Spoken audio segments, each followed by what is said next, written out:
बिहार चुनाव में एनडीए को बहुमत मिलने के बाद भी जारी है राजनीतिक हलचल। पूर्व सीएम राबड़ी देवी के आवास पर हुई महागठबंधन के नेताओं की बैठक। तेजस्वी यादव ने काउंटिंग में लगाया धांधली का आरोप। अर्थव्यवस्था को पटरी पर लाने के लिए मोदी सरकार ने एक और राहत पैकेज का किया ऐलान। 2.65 लाख करोड़ रुपए के राहत पैकेज का किया ऐलान। आत्मनिर्भर भारत के तहत की 12 घोषणाएं। राजधानी दिल्ली में स्वदेशी बाजार के भंडार हुनर हाट का हुआ आयोजन। 11 से 22 नवंबर तक आयोजित होगा हुनर हाट। ऑनलाइन खरीदारी भी कर सकते हैं लोग।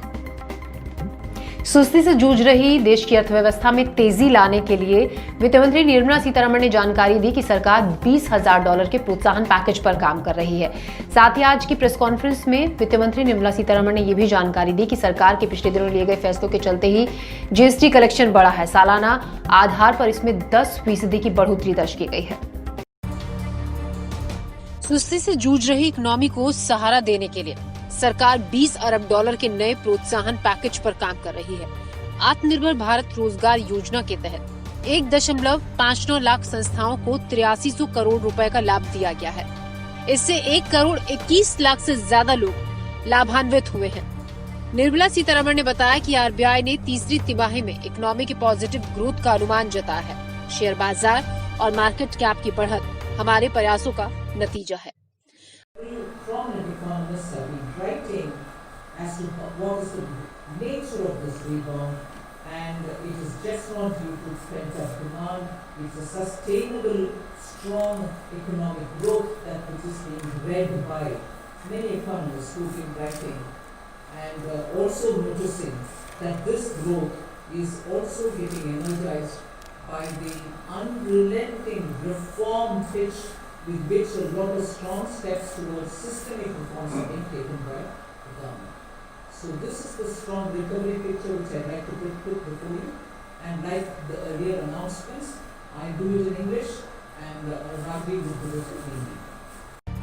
अनुराग ठाकुर ने जानकारी दी कि इमरजेंसी क्रेडिट लाइन स्कीम के तहत 61 लाख कर्जदारों को 2 लाख करोड़ से ज्यादा का लोन आवंटित कर दिया गया है।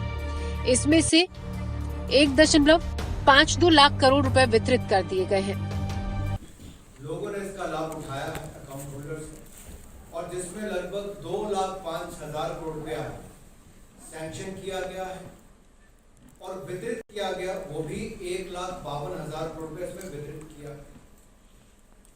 ये मात्र चंद महीनों के अंदर उद्योगों को मदद करने के लिए 20% अधिक कार्यशील पूंजी देने का काम बीड़ा जो भारत सरकार ने उठाया था, उसकी रिपोर्टिंग हम आपको कर रहे हैं।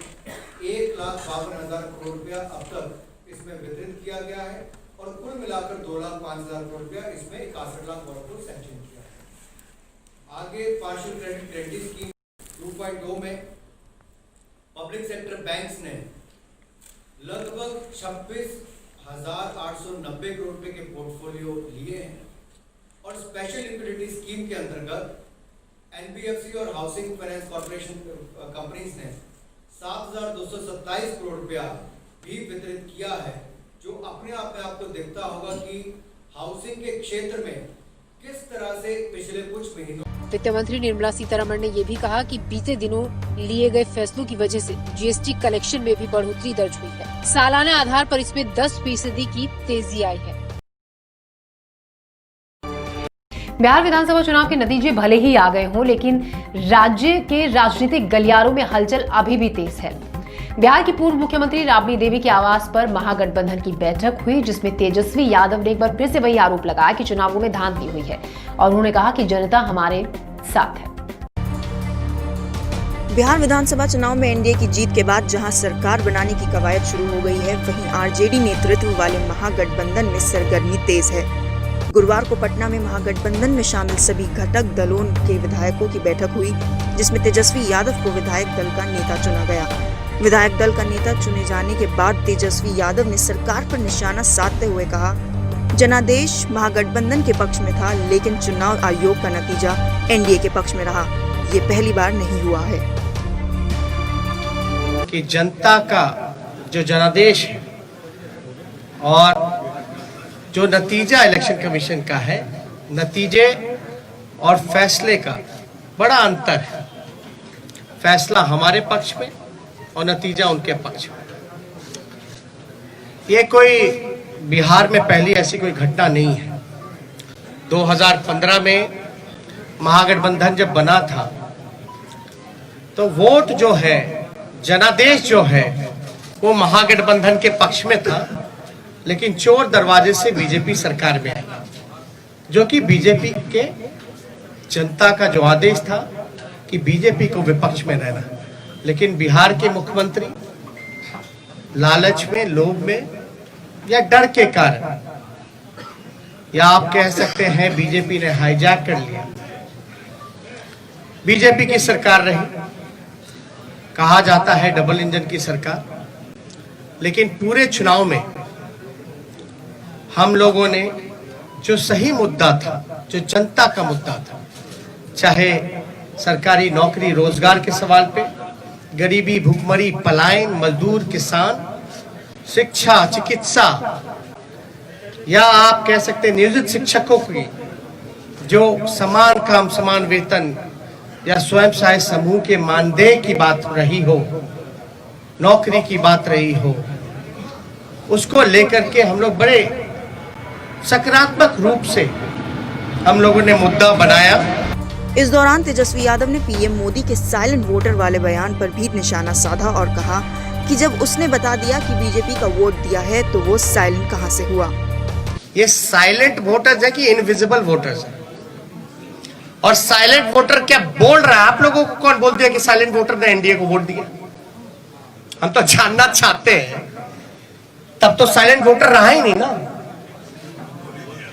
जब प्रधानमंत्री जी साइलेंट वोटर का जिक्र कर रहे हैं, उनके पर तो लोग बड़ा वोकल होते थे, अब साइलेंट हो गए। और साइलेंट हो गए तो प्रधानमंत्री जी को कान में जाके बोल दिया गया। जब बोल ही दिया तो साइलेंट कहां रह गए? ये साइलेंट वोटर थे ही नहीं।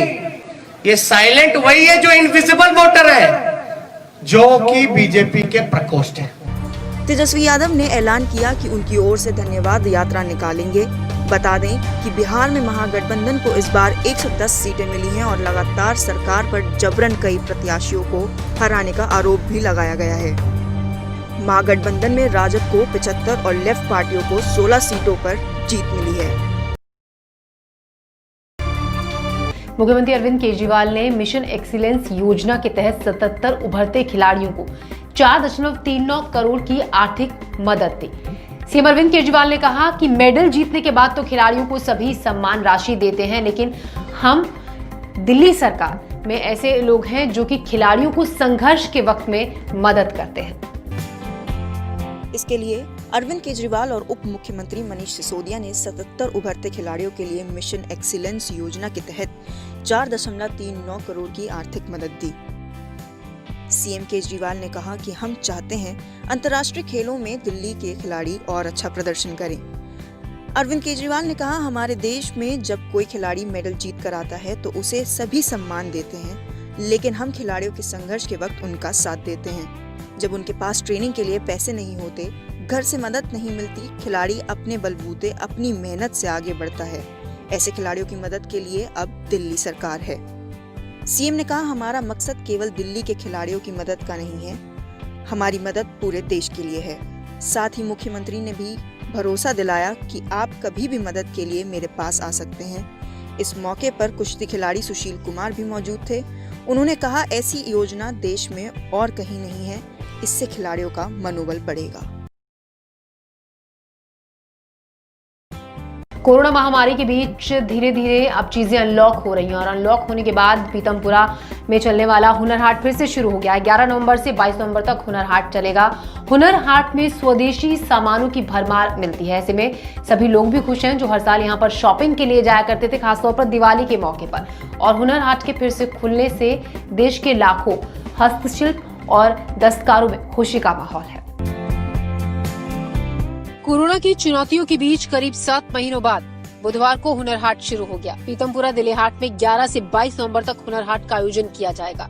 बुधवार को केंद्रीय मंत्री मुख्तार अब्बास नकवी ने इसका उद्घाटन किया। उनके साथ खेल मंत्री किरण रिजिजू भी शामिल हुए। हुनर हाट लोकल के लिए वोकल के संकल्प के साथ देश के दस्तकारों, शिल्पकारों की स्वदेशी उत्पादों को बढ़ावा देने और आत्मनिर्भर भारत मिशन को मजबूत करने का प्रभावी प्लेटफॉर्म साबित हो रहा है।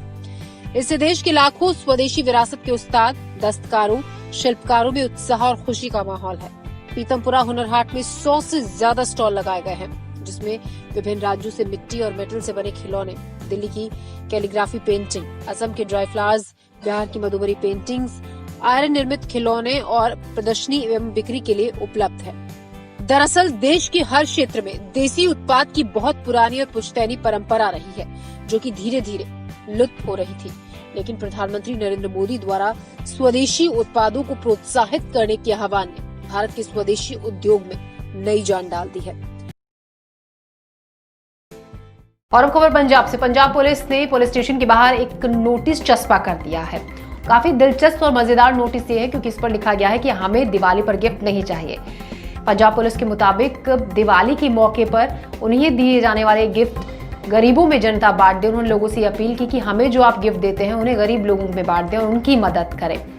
एसएचओ और police station in charge Sanjeev Sharma ने लोगों से ये अपील की और कहा कि दिवाली का मतलब उद्योगपतियों से और कारोबारियों से गिफ्ट लेना कतई भी नहीं है। पंजाब पुलिस के 2 अधिकारियों ने अपने पुलिस स्टेशन में ये नोटिस चस्पा किया है कि उन्हें दिवाली पर कोई गिफ्ट न दिया जाए। अमृतसर में एनएचओ और police station in charge Sanjeev Kumar Sharma ने कहा है कि दिवाली का मतलब व्यापारियों और उद्योगपतियों से उपहार लेना कतई नहीं है। उन्होंने लोगों से अपील की है कि वो उपहार पुलिसकर्मियों को देने के बजाय गरीबों में बांट दें। उन्होंने बताया पुलिस स्टेशन का पूरा स्टाफ दिवाली के दिन यानी 14 नवंबर को गरीबों के लिए सामुदायिक रसोईघर बना रहा है। राष्ट्रपति के पदक से सम्मानित शर्मा, जिन्होंने पुलिस बल में 36 साल समर्पित किए हैं, अपनी खुद की सुरक्षा को जोखिम में डालकर कोविड-19 के खिलाफ लड़ाई में अमृत शहर में सेवाओं के लिए चर्चा में थे।